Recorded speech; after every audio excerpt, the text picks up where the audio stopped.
Welcome back, students, on the class in the class on artificial intelligence. Last time we were discussing the different were discussing the topics related to knowledge representation, and we saw the different parts of intelligent agent, that is to get some input, perceiving, and knowledge representation, reasoning, and then producing some output which is acting. And we discussed that we will be covering mainly over here, and the future topics we will cover knowledge representation and reasoning. And we also discussed some of the definitions: what is knowledge base, knowledge representation language, sentences, and then the inference. We also saw what is declarative and what is procedural approach. Today we will cover we will go next, and we will now see this knowledge representation and especially the reasoning part. We will cover it with the help of, we will try to understand it with the help of an example. So this example, it's given in this book of Wumpus, this book of artificial intelligence, a modern approach. So it's an example of Wumpus world. So it's quite you can say basic or very naive or stupid example, but it will give you some important lessons. So in this example, there is some sort of monster called as Wumpus, and what happens in this game is that in the game you will have somewhere in the game, so when the game starts, it has got 16 cells. Okay, 4 by 4 grid, total 16 cells. You will start over here at position 1 comma 1. Okay, and somewhere in this whole arena, whole area, you will have this monster Wumpus. Okay, so the purpose of the game, so when the game starts, now it is just to show you, to give you an idea. But when the game starts, the whole screen will be black and you don't know anything about the environment. Okay, and it will be totally covered. So somewhere in the screen you don't know, maybe at this place or some other place there will be a bumpus. And the goal of this game is get the gold back to the start without entering into the pit or Wumpus square. So there is one more thing in this 4x4 board. There are holes. Some of the cells, they have holes or pit. So if your person or your player, it goes into the hole, then the game ends, you lose. Okay, so you have to avoid two things in this game: all the pits and the Wumpus. You have to avoid them. That's the main target of this game. And what you want to do is you have to get this gold and come back to the starting point. Okay, and to do this, when you have nothing, no idea about the environment, it's black, then this is a problem. So what types of feelings you can have? Percept means feeling. Remember, there are 4 parts of intelligent agent. Number 1 is percept. So what type of input you can have? Because if the input, there is no input, then this system cannot work with the normal AI. Okay, then it's if you remember in the last chapter we saw, then it's exploration problem. So there is some sort of input. In this case, you have 3 types of inputs: breeze, glitter, smell. If you reach near the hole or pit, you will feel some good air, breeze. Breeze means nice smell. Okay, so you will feel the breeze only in the cells that are next to the pit. So next means that are attached to it, not in the diagonal. So diagonal is not allowed. Diagonal is not covered in this. Okay. Similarly, when there is a Wumpus, the monster, in the nearby cell, then you will feel bad smell, which is stench. Stench is bad smell. Clear? So in this case you see stench will come out in 3 directions, whereas for this pit the good smell or breeze will be in 4 cells, 4 neighbors, up, down, left, right. Clear? So you have these inputs. What are the actions that you can take? Action is the output you can perform. So action depends on your cell. Okay, remember same thing you have seen in the Romania map. Action depends on the city. From some cities there are 3 actions possible. From some cities you have 2 actions possible, or 1. Here also, for example, for cell 1 1, you have 2 actions possible. Go up or go right. But overall, there are 4 actions that are there in terms of movement. Left turn, right turn, up, and so up, I think they have put it as a single action. So maybe you can turn left, right, and then you can go forward. If you want to go back, then you will turn 2 times left and go back. So for example, if your player is in this cell and you want to go up, you will say forward. If you want to go down, then you will say left turn 2 times and then go forward. Okay. So these are the 3 actions for movement. Then there is 1 action for grab. Grab means to hold. So when the person or the player reaches the gold, he will grab it, hold it. And then there is a release. Release is the opposite of grab, to leave it. Okay. And there is one more thing. Your player in this game, he has got 1 arrow. He can shoot 1 arrow in the forward direction, which direction it is pointing. So he can shoot arrow in the next cell. Okay. So, but there is only 1 arrow with you. So what is the environment in this case? So these are the goal, input and output. Environment says that in squares that are adjacent to Wumpus, they are smelly.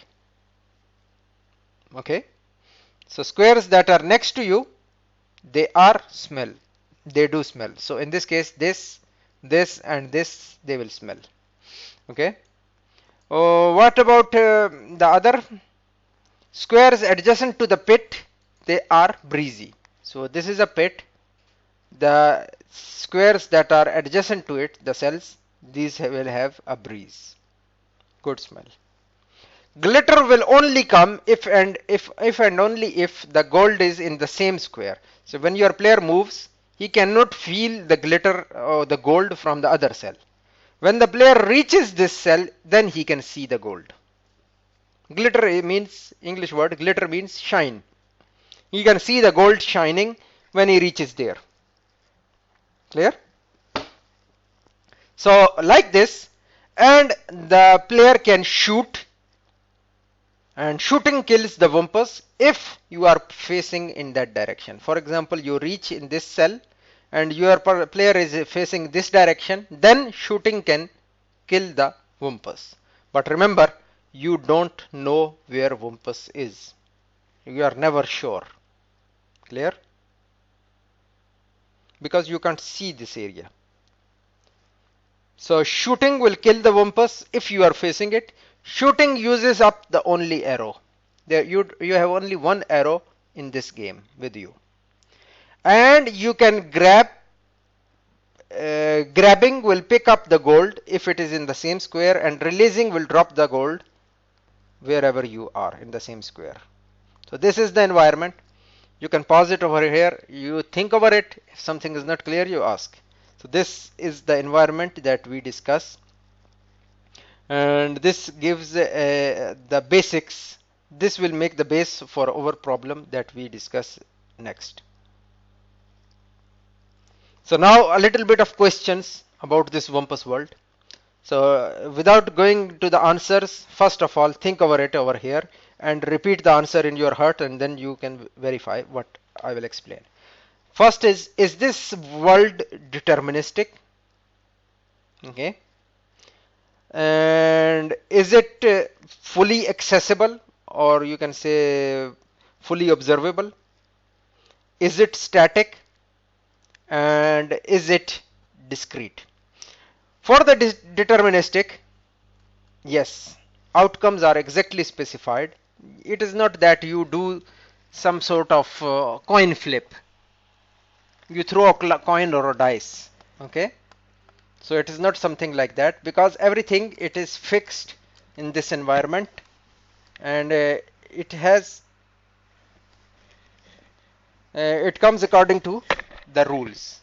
For example, when you want to reach a cell, it does not come if you want to if you feel a good smell breeze, then it will mean that there is a pit nearby. So it's deterministic. It is not that you go to the cell and randomly it will be a pit or it will be a wumpus. Okay. And second thing, is it fully accessible or fully observable? No, that's what I told you before, that you can only feel the local cell and the cell may be next to you, but overall the whole screen or the whole 4x4 map is not accessible. You can't see. If you can see, then the problem is already solved. You will know exactly where the wumpus is and you can make a plan to access it. Is the world static? Think about it. Yes, it is static. If it was not static, it would have meant that when you move one cell, maybe the wumpus is also moving. That would be a very difficult situation. So it's static. Wumpus and pits, they don't move. And finally then, is the world discrete? Yes. You want to reach the goal, which is to pick the goal.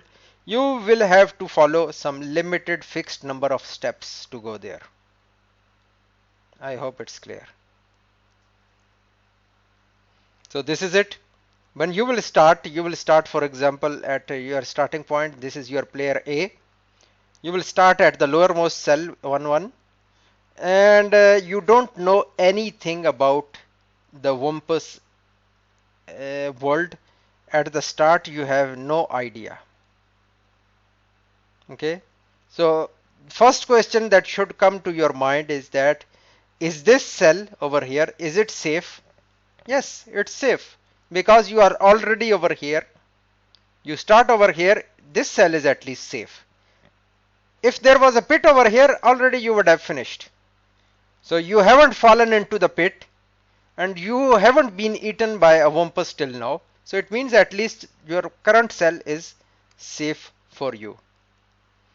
Now the next question, are your neighboring cells they good or not?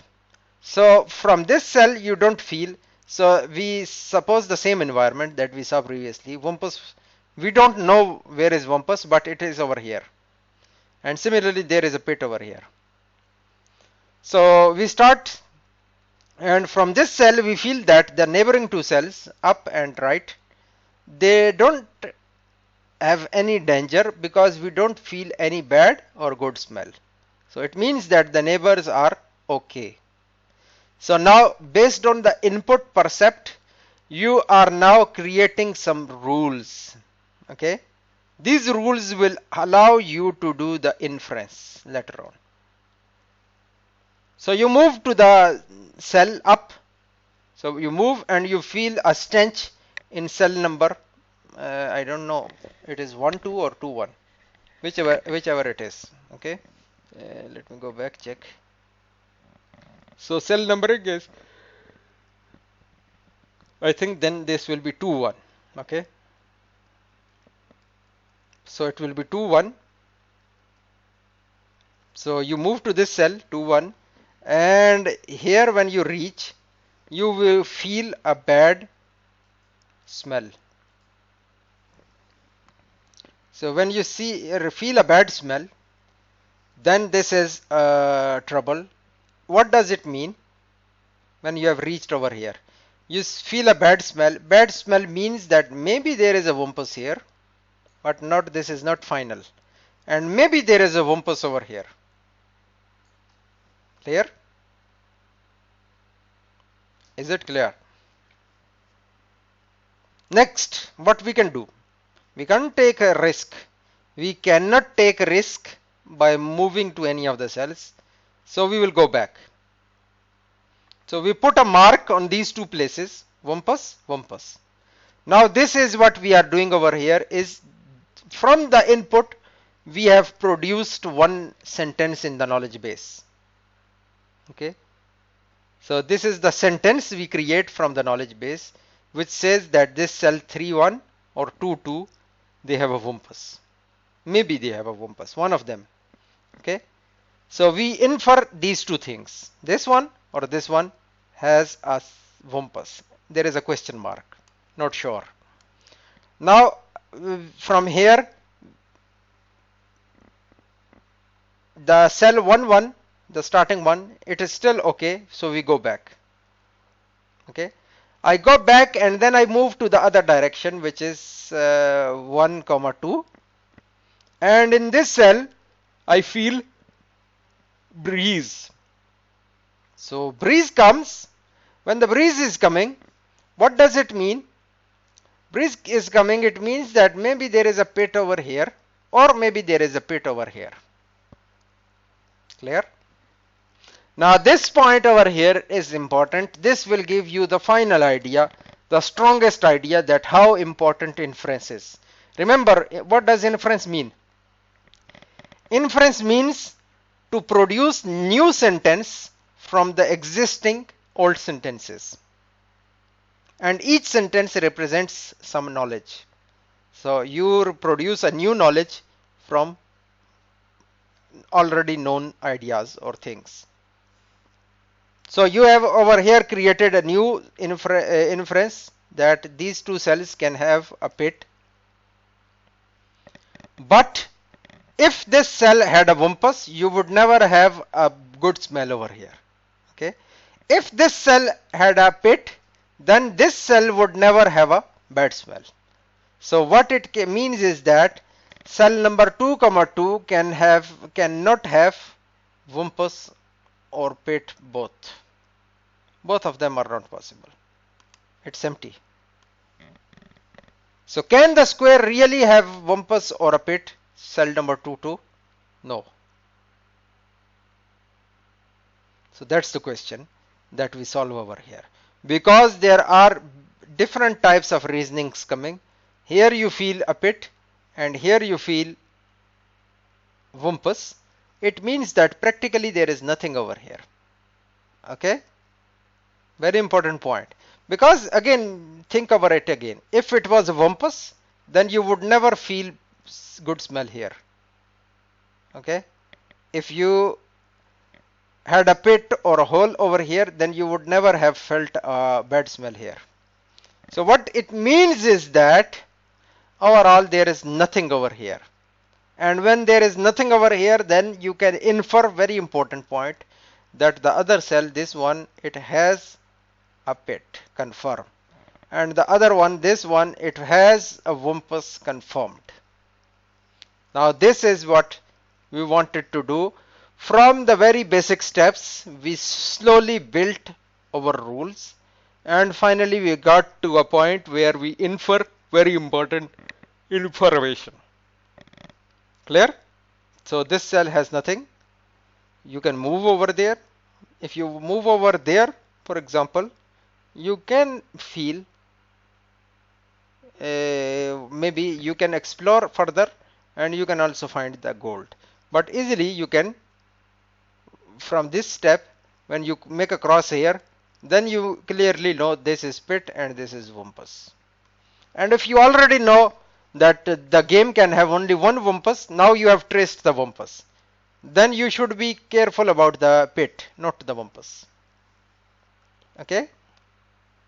So this is how we proceed. Go to the next.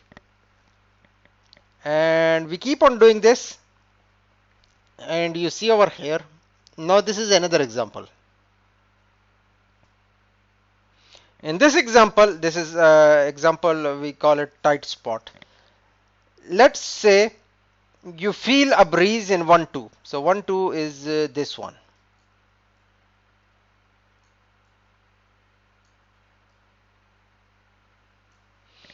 Okay, or 2, 1. is that one. Now you feel breeze in both the cells. This one also breeze and this one is also breeze. Clear? Both of them you feel a breeze. What happens then? Both of them you feel a breeze, both of them. Now what should happen? So assuming that the pits are uniformly distributed, okay, let's say you say that the whole board has less number of pits and they are equally distributed, then it is a chance. One chance can be that this pit over, there is a pit over here, pit 1, and there is another pit over here. Okay, but there can be a big chance, maybe there is only one pit and that is over here in the center, this one. Okay, that's what they said. Assuming the pits are uniformly distributed, equally distributed, then 2, 2, this cell, it will have, more likely it will have a pit. That's what they want to say. Clear? Here is another example. You start from the point 1, 1, cell 1, 1, and you feel a stench. So you feel a stench over here. When you feel a stench, you don't know, now you are stuck. Even at the beginning you are stuck. You don't know stench is coming from the up or from the right. What to do? So you have smell, you can't move. What you can do is that there can be one strategy, and this is an interesting strategy. What we do is that we shoot an arrow straight ahead. In one direction you shoot the arrow. You shoot the arrow over here, for example. If it was Wumpus, now it is dead. You are safe. And if it wasn't the Wumpus, still you are safe. So when you shoot the arrow, now you can go on. But remember, when you shoot the arrow, still you don't know about the other one. Still it's 50-50 chance. For the other cell, it's still a 50-50 chance there is a Wumpus or not. So this was the small discussion, and we saw over here the use of inference. So inference means that we use the existing knowledge to produce the new knowledge, and this is the same things as we saw previously in the last lecture, that you have, for example, a equal to greater than 100, another variable says b is greater than a, and there is another c is greater than b. Now if I say that a, b and c are integers, then it means that b can be any value greater than 101, and when b is 101, c can be integer and it can be any value greater than 102. So you can produce new rules, c is greater than 102 based on those existing rules. Clear? So this was it, the example. Now we will see the fundamental property for the logical reasoning. Is that, so till now what we have seen, this thing was the reasoning part. This is what we want to have, this discussion. Reasoning means argument, thinking. So in each case where the conclusion is drawn from the available information, the conclusion is guaranteed to be correct if the available information is correct. So if in a system the input is good, then you should be sure that the output is also good. Input is okay, the output will be okay. That's the inference fundamental, the basic property of logical reasoning. If the input is not guaranteed, output cannot be guaranteed. Clear? So in each case where the conclusion is drawn from the available information, that the conclusion is guaranteed to be correct. So if this thing is correct, then the conclusion will be guaranteed to be correct. That's what is said over here. So this was the fundamental property of logical reasoning, and logical representation concepts, the fundamental concepts in the logical reason. Logical representation basically it is a class of languages. Logics is a formal languages class for representation of the information such that the conclusion can be drawn. So remember, we have two sections over here: representation and reasoning. So logics are those languages that allow you to do a good representation of data, information. And then you can use that representation to do some reasoning.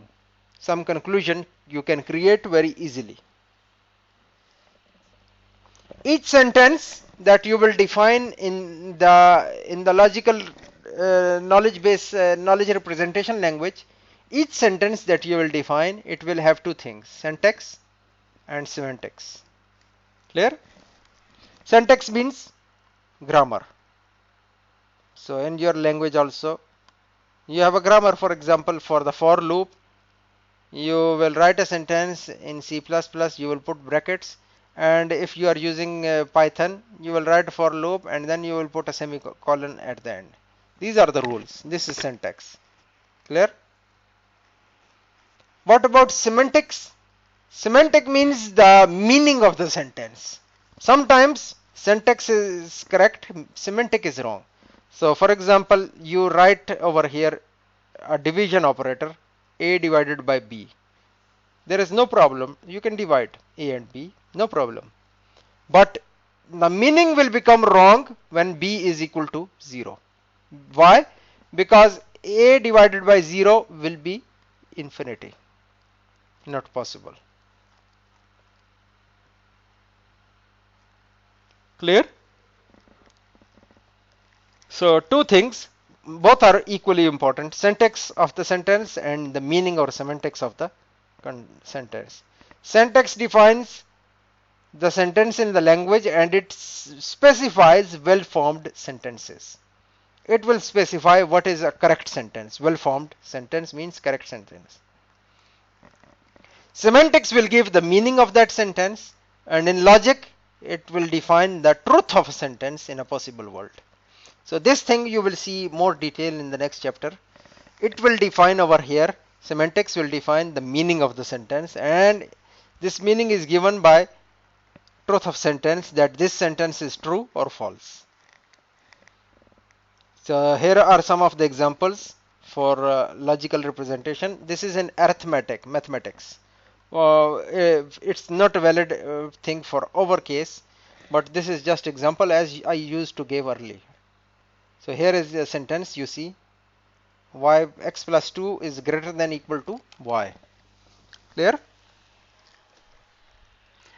What about the next one? X plus y greater than. Now this is not a correct sentence. The syntax is wrong because there is something missing over here. So it's wrong. Then there is another sentence over here. This is the same one that you see. This sentence, the syntax is correct, but the semantics will be true, means that this sentence will be valid or correct. This sentence will be correct when it will be correct? When there is a gap of between x and y, there is a gap of 2 values. So if the value of x is 10, then the value of y can be less than or equal to 8. Then this thing will be correct. Y is 8, then x can be 10, or x can be anything greater. So for each such sentence, there will be some values where this sentence is correct. For example, x is 1, y is 1, x is 2, no, x is 1, y 2, like this. Lots of values. Then there will be x is 10 and y is 8. Somewhere previously also there is 9 and 7, like this. So some of the sentences will be true, but most of them are false. Clear? I hope it is clear. Think over it. If not, ask questions. So here are some of the examples given. This is another example. Many models, many of these sentences, many of these values will be correct. So here it is another example. X is 7. So 7 is basically greater than y, which is 1. I write it in the wrong meaning. Yeah, sorry, I did a mistake, I think. So this sentence should be true. If x is 10 plus 2 is 12. So it is opposite. If x is 8, then y can be 10. So 8 plus 2 is 10. 10 equals to 10. And then any value greater than 8 is allowed. So 8, 9, 10, so on. And here you will have 10, 11, and so on. Clear?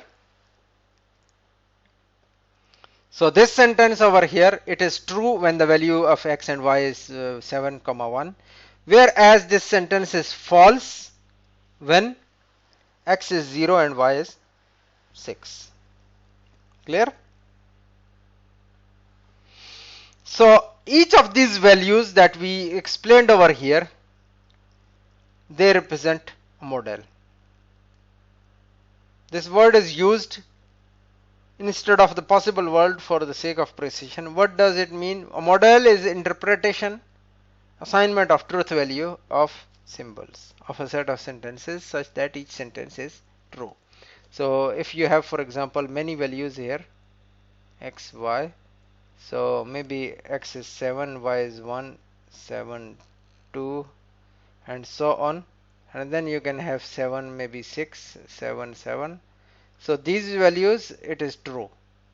Most of them it is true. Here it becomes false, and here it is also false. Clear?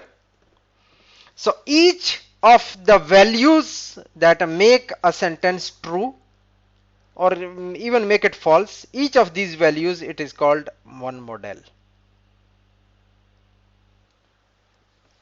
So model is an interpretation, an assignment of truth value to the symbol of a set of sentences such that each sentence is true. So I will say that out of these models, these first two models, others are not written, but these first two models, they represent the equation x plus 2 greater than equal to y. So they represent the model, they represent the sentence. Okay, these models, they represent the sentence, but these models, they don't represent that sentence. So model is interpretation or assignment of truth value of symbols of a set of sentences such that each sentence is true. So this word is used instead of possible worlds. So we don't say that this is a possible world for that sentence, whereas we actually say that this is a model for that sentence. I hope it is clear, but if it's not clear, don't worry. In the next chapter there will be many examples. It will become clear at that time. So M is a model of a sentence alpha. That means that alpha is true in the model M. So M is, for example, this value that we saw previously, x equal to 7 and y equal to 1. So I will say that M is the model of sentence alpha. And alpha, what is the alpha sentence? So here we are only discussing mathematical sentences. Practically the logic sentences are not like this. You will see them in the next chapter. For now, just take it as an example. So M is a model of sentence alpha. So M, these two values, they are the model of this sentence. Why? Then it means that alpha, this thing, this sentence, it is true for such values. When you put x and y values in this sentence, it will be true. Clear? So the example is that x number of men and y number of women sitting on a table in playing some game. So when you say that x plus y is equal to 4, is a sentence which is true when the total number is 4. So when I say, I define a sentence like this, and when I say that these represent the number of people or sitting on a table, okay, it means that x and y cannot be negative. Yes or no? So x can be 1, it can be 2, 3, 4. When x is 1, remember the equation, it is an equation, it's not inequality like over here. It's an equation. So what does it mean? When x is 1, y must be 3. When x is 2, y will be 2. When x is 3, y should be 1. And when x is 4, y will be 0. There is one more case, when x is 0, y will be 4. Clear? So these are the only 5 models that are possible for this sentence. All other values, there can be thousands of other values. They are all false. Let's say 4, 4. They are false. For this sentence, we don't call it the model of the sentence. I hope it's clear. Else there will be examples in the next chapter. So the model is the possible assignment of numbers to the variables x and y. And each assignment means you assign it, you give it, or you put this value on the variable. So each assignment, or each time when you put the value on the variable, it fixes the truth of any sentence whose variables are x and y. So it will try to put the values x and y, and it will try to judge that the sentences are true. So here it is example. You see over here the pairs. These pairs will represent the xy values. Each pair is one value. So xy pairs can be 0, 4, 4, 0, 3, 1, 1, 3 and 2, 2. These are the 5 pairs allowed. So this was the example of model. One more thing, this will come in the next chapter in more detail. Given you have 2 sentences, P and Q. Now this is about 2 sentences, not 1 sentence. Okay.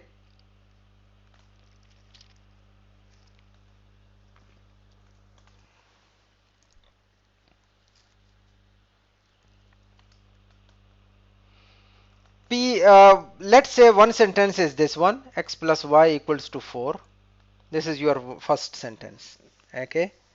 And the second sentence is, let's say, x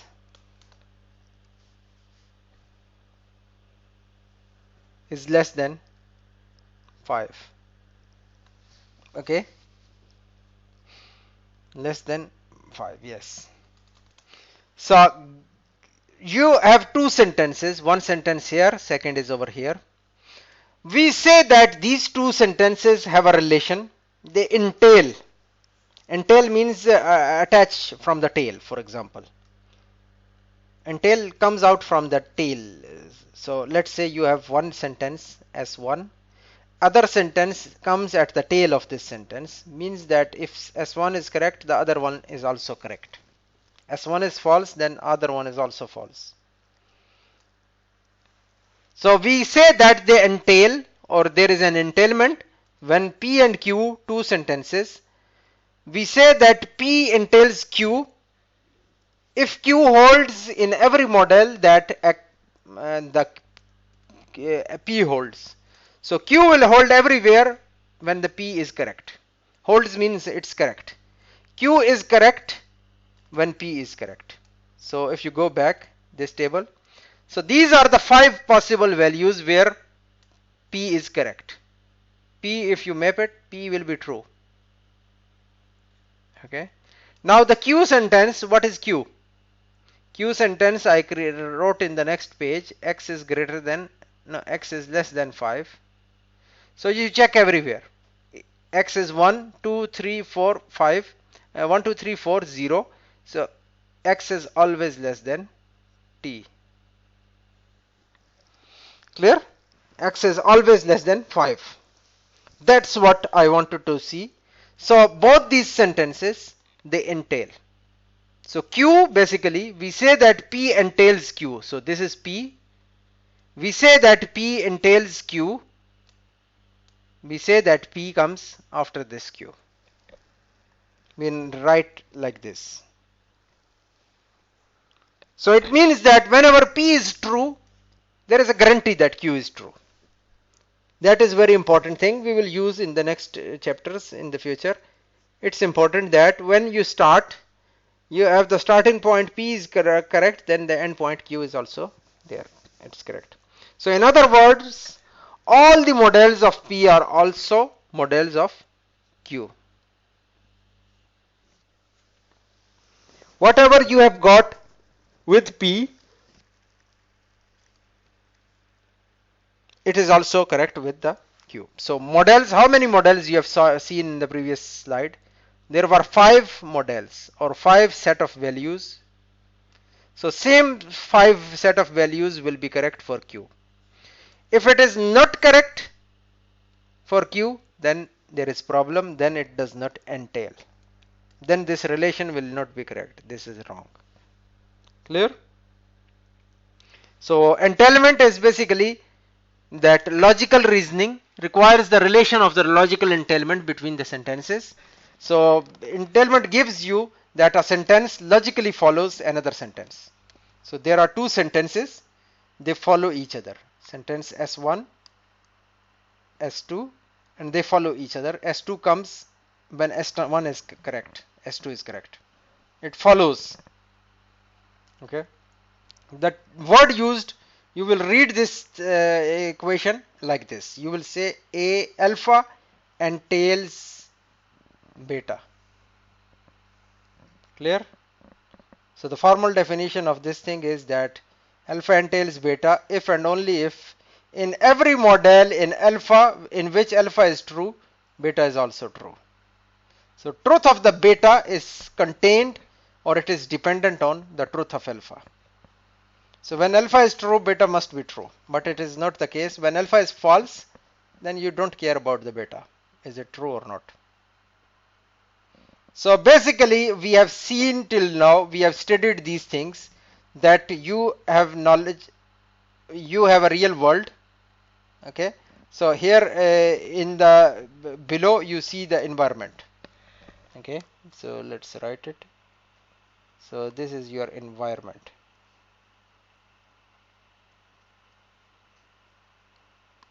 On the upper side it is your intelligent agent. Clear? So environment, what is environment? Environment is made up of a world. So it's a robot car, it will have a world around it. World can be big, small, whatever it is. And that world is made up of facts. There are lots of facts in that world. All the things around us, they work according to some rules. There is gravity, there is light, there is when the light is not there, then there is darkness. All these things, they are following some rules, like rules of physics. So rules are there and these rules follow other rules. One rule can produce another rule, as you saw in, for example, courses like human computer interaction. Okay. So you have one rule that will follow another one. Okay. If it is raining, the outside ground will be wet. If it is Friday, then maybe most shops will be closed. These are the some rules that bind each other in natural world. Same is the case we will have in the logical representation. In artificial, in the intelligent agent, the information will be stored in logical representation. And logical representation, it will be based on sentences. That is the base of your knowledge base. So initially you will have a small knowledge base which will be based on your knowledge about the world, facts. And slowly you will increase more sentences in that knowledge base. Okay. So if you remember that typical example we saw, A is greater than 100, then B is greater than A, and C is greater than B. Okay. So you keep on attaching new rules. So I will attach a new rule which says that B, by these things, B means B is greater than 101. I will attach another sentence or rule, C is greater than 102. Clear? So I have a knowledge base and I keep on attaching sentences to that knowledge base. Each sentence we call it alpha. So logical reasoning should ensure that the new configurations, they represent the aspects of the world that actually follow from the aspects that the old configuration represents. So logical reasoning, it will ensure that the new sentence that are coming, they are correct and they are according to the rules defined by the old sentences. Clear? So this was it, and then there is one thing that will come, model checking. We will discuss it later on. Model checking will be more easy to discuss when in the next chapter we will explain it. So basically we saw inference. Inference is a procedure that can do two things. So if you are given a knowledge base, you will generate a new sentence alpha and then you will add it to the knowledge base. Knowledge base will increase. Just like for a small child, when he or she is walking around in the house, his knowledge base is improving slowly. Similarly, in the case of artificial intelligence, slowly the knowledge base will improve. So given the knowledge base, you generate new sentences alpha purported to be entailed by the knowledge base. Based on the knowledge base, these new sentences will be entailed by the knowledge base. They will be correct for that knowledge base. And there is another thing that you can do. So this is one thing for inference. You have a knowledge base, you produce a new sentence. And when you add this sentence, then your knowledge base will increase, knowledge base prime. Then you will produce a new sentence, another new one, maybe alpha prime. Then your knowledge base will increase. You will add it to your knowledge base. It will become knowledge base maybe prime prime.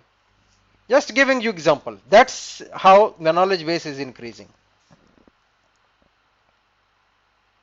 There is another way that is related to the inference, that you are given with a knowledge base and alpha and you try to report it is true or not. Okay.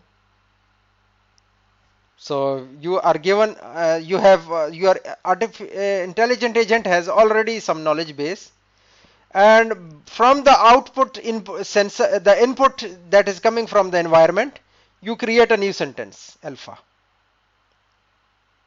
Now this alpha, what your system can do is that based on inference, it can try to check these two. Do they have any conflict?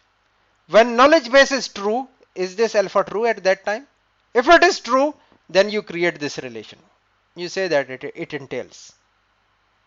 So you will say that A is, whether or not alpha is entailed by knowledge base.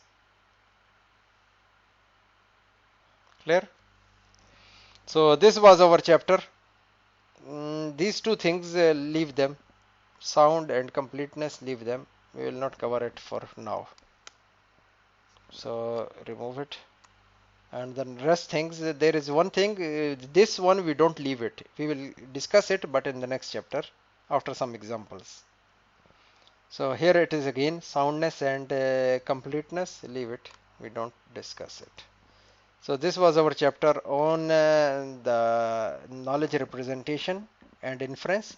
In the next chapter, then we will discuss the language, one of the languages of knowledge representation, which is the logic language. First one we will study. Okay, so go through it. If you have questions, please ask. It's good that if you start some discussion in the groups, it will be more, it will create some energy in the group. Okay, so see you then all.